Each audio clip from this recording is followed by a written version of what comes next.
Hey guys, welcome back to the CNJ Show, and I got my favorite gin and juice here, my sister Link, and we hope that you guys are having a good day today. Let's get into this video.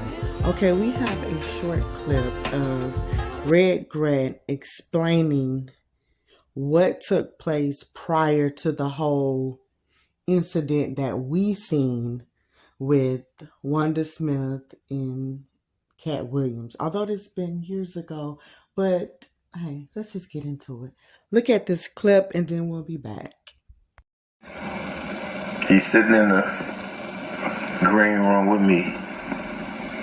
Wanda Smith comes in there and she speaks to me with love and happiness like she always does. Shout out to Wanda Smith. And then she hits Katt with shade immediately. And it was a weird feeling because you give me a hug, you don't give Katt a hug. I don't know, maybe y'all got something between y'all, but, all these people that say they care about the black community, this man just won an Emmy, and you don't speak and say, congratulations, brother, on your Emmy, brother. So she proceeds to say, boy, you going on the radio with us, huh? And Katt was like, no, it's Red's interview.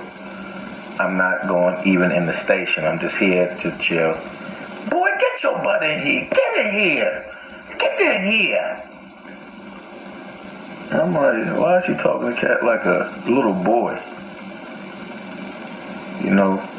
Sometimes people gotta understand respect. We don't have a lot of respect in our community. But that was just showing what type of viciousness she had already planned. Now, I don't have to do this, what I'm doing right now. I'm doing this because I feel like a lot of y'all just talking and y'all don't know what y'all talking about. And y'all can put a lot of y'all can be y'all or whoever the y'all is. I really don't give a fuck. I'm Red Grant, an American comedian. Take my craft very seriously. Been in 11 movies. Done 7 specials.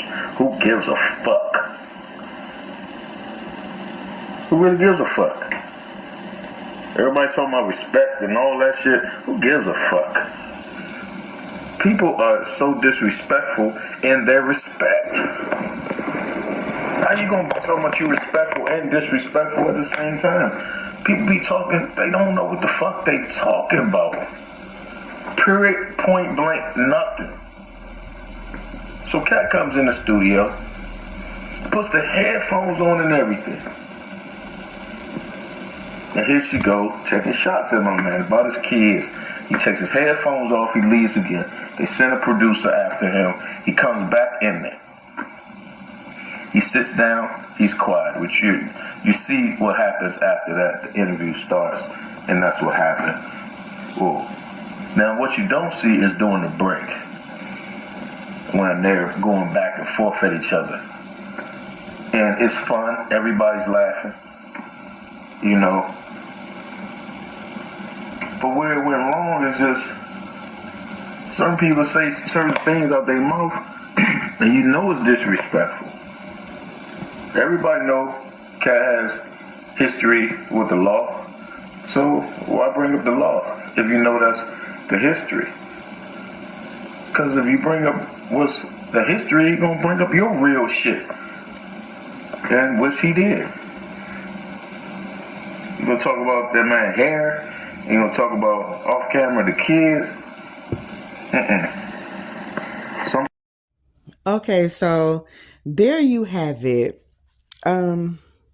This is the part where I'm a little bit confused, right?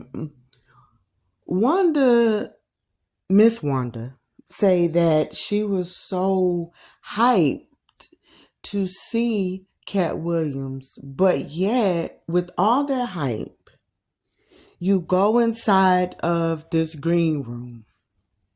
You give Red this hug. You embrace him. You show love. But you didn't do it with Katt. Now, Another part that confused me with that is how she had her second interview after all the chaos out of all this crap had took place in the aftermath, where you're talking to Frank, and they had some callers to call in, and they stated what they feel and believe. The thing is, I'm about things matching and aligning. Nothing was aligning, because if you say you were so excited, and honestly, you forgot that you were there to do one job and one job only. And that was to interview Red, not Cat Williams. And if you were so overjoyed that you didn't know what to do with yourself, you called your manager, but yet and still, after you did all this stuff that's showing all this, you went in the green room and you didn't even acknowledge him. Because normally, especially if it's just the two of you and someone is in the room, it's only two people. If I come up to, Red, my next step would be, okay, I'm going to hug or acknowledge at least Cat Williams, doing the same. And someone would stand up, give you a hug, do something to show that, okay, you acknowledge them. It's like walking in someone's house. You always say hello. I don't know what's going on. But hey, that's neither here nor there. Now, we skip that part. Now, Red says, okay, you know what, Wanda? Also, you was talking to him like he was a little boy. Boy, come on in here. Y'all heard him what she said. Okay, I don't know if she was trying to break the ice with that, because Miss Wanda and Frank said, hey, we both was just saying like, yeah, just tell them to come up with them. It'll be good, blah, blah, blah. And, maybe that just could have been your way of trying to break the ice because of, hey, the things that you see. Sometimes we think people are a certain way, but they know how to separate being funny and being serious. Like, I could never understand back in the day in school. I'm like, okay, you know what? If I'm skipping and doing all this stuff, then you see some people skipping. Well, how you pass and I failed? Well, it's only one reason. This could be only one reason. Maybe they didn't skip as much as you did. Or maybe when they did to skip, they made sure they went back and got their homework and they submitted it, and then everything was A-okay. Maybe it went like that. Who knows? Okay, now you're saying that. And again, one thing I'm noticing about Cat Williams on these interviews, he is very serious and he want to be taken serious.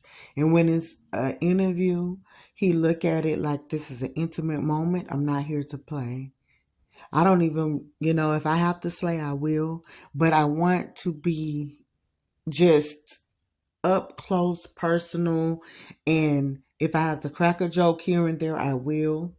But let's be serious, because this is an interview. I mean, I am an adult. I know I make people laugh for a living. But I know how to separate things. Okay? Now, Wanda, you didn't do that.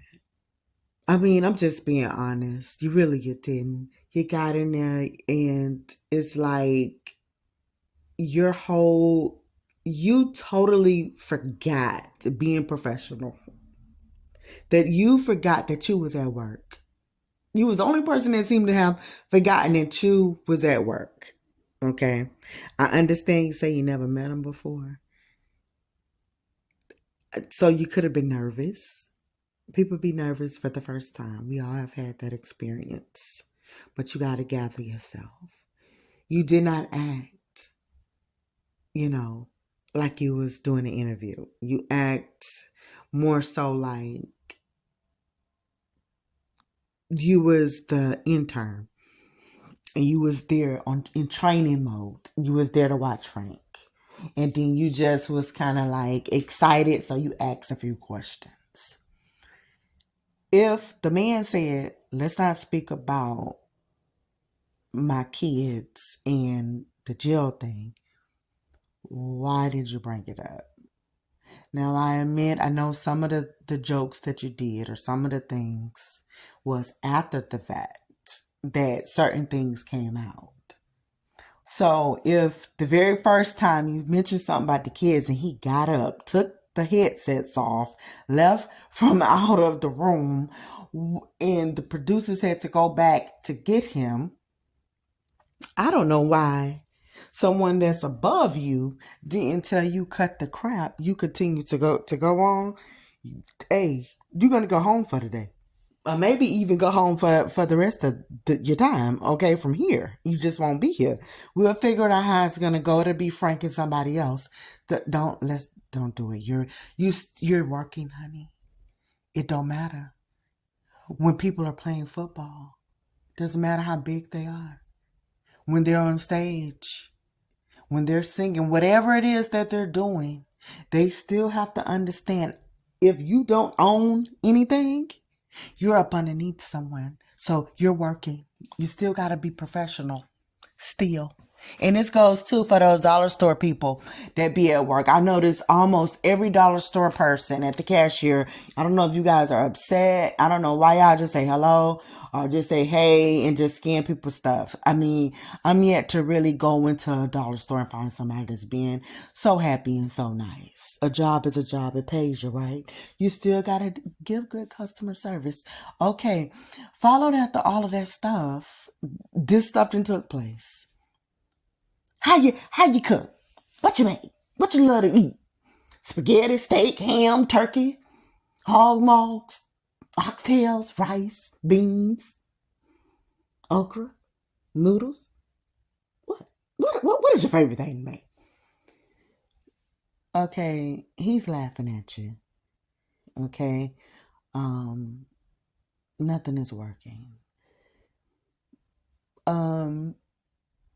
Then when he asks you about is boy simple, and it reminded me of the time that I had to go on this interview and get this job. And I don't believe that I thought that I was going to get the job. And I really didn't know. I was just rushing, applying for anything. And they was asking me questions. So I was really just trying to seem as if I was concerned or like I knew, and got serious, but it was the joke. So that, yeah, it can be, the bottom line is, right,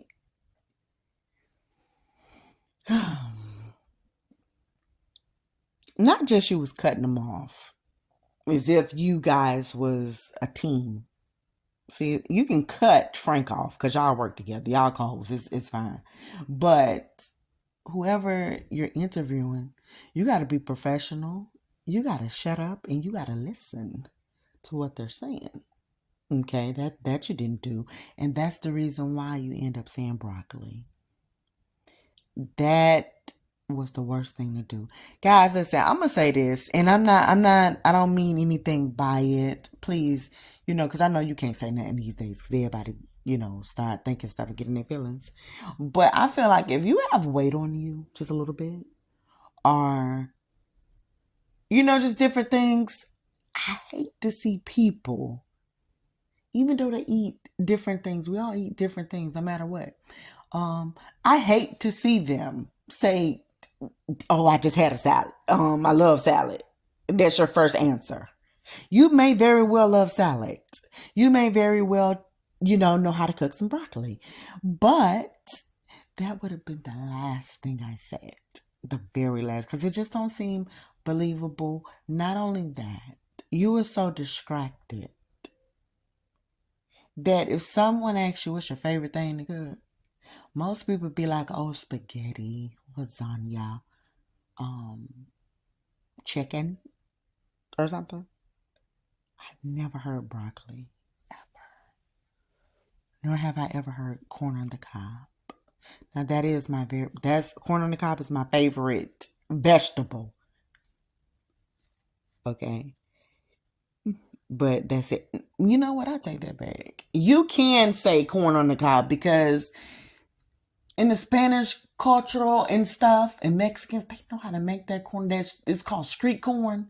It's made differently. So maybe you could say that. You could have said that. Like, okay, I know how to make street corn, Mexican corn, because that is delish. But outside of that box, right? You were so determined to mention Tiffany Haddish. You just wanted to get that out so bad. But I'm proud of that baby though. That baby has went through. I'm so proud. Blah, blah, blah. You're really trying to aim because I know that you see the things that other people see. That Kat, even though you're trying to give this example in what's not fair and show us what's not fair, there's a lot of things that's not fair. But at the same time, while you're doing it, you're bringing her down. You're not lifting her up at all. You're basically saying there's no reason for this girl to get anything or no accomplishments that she have because it's played out, it's tired, and way more funnier people.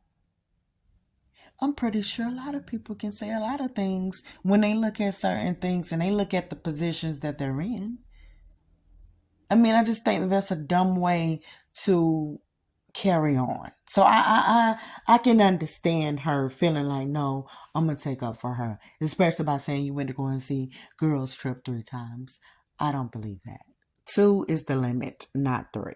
Now you're ODing that, and you know that you're ODing it, and that's fine. That's fine. To each his own.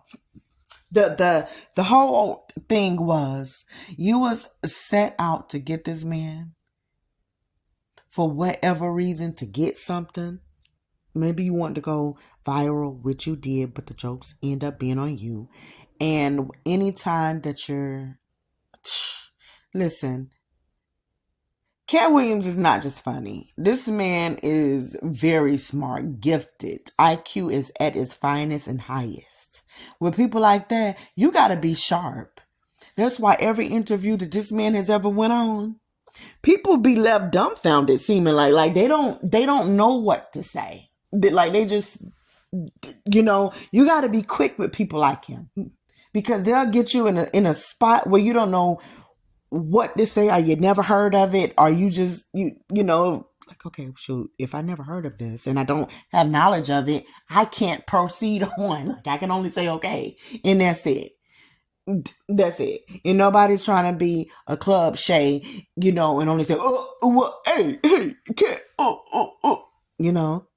Now listen, I know why your feelings got hurt. Anytime you're in a room or in a setting with men and no one's standing for you, and they're all picking on you or seem like the joke is on you. And that's another thing, Frank. I want to call you and also just, ask you some things. Good as I will that you can sense, but you was laughing so hard. You looked like the man from The Anchor Man. You really did when you was laughing. Good as I will that they wasn't a comedians just going back and forth. Now maybe before everything started, but once that match was lit, you seen Cat Williams' demeanor. You heard it over the freaking radio waves. And you personally, you was there so you could see everybody's expressions and how they're looking. You seen that Miss Wanda was lost and confused and knew that she lost this battle and needed someone to come quickly to save her. I don't know where her husband was at the moment in time, but there was nobody to save her. You knew that's why you was laughing, because it was just so funny. So that's another thing. But you could sense the tension. You knew there was tension in the room. So, so stop. It was just so funny because it was so funny to us. But outside of that box, guys, listen, I just want to say something. Anytime you're doing something, focus on what you're supposed to be doing. Never go out your way to do things that you aren't supposed to do. So then that way it don't come back voided. Okay? Because that was just a fail. It really was. And I don't know what she was thinking about. I really don't. But he got her. And again, I would say this again. I understand. Your feelings was hurt because, like I just said, it's different if it's a group of people. But you being a woman and men cracking on you, that makes you feel bad. Like you start feeling terrible. Because they laugh very hard. They be goofing off. It's just like you was in high school. Okay, guys, we're out. Let us know what you feel about this. Down there in the comments, even though everybody's talking about it and it's been happening, it just seems like it's just so much alive, This is craziness and funny at the same time. We're out.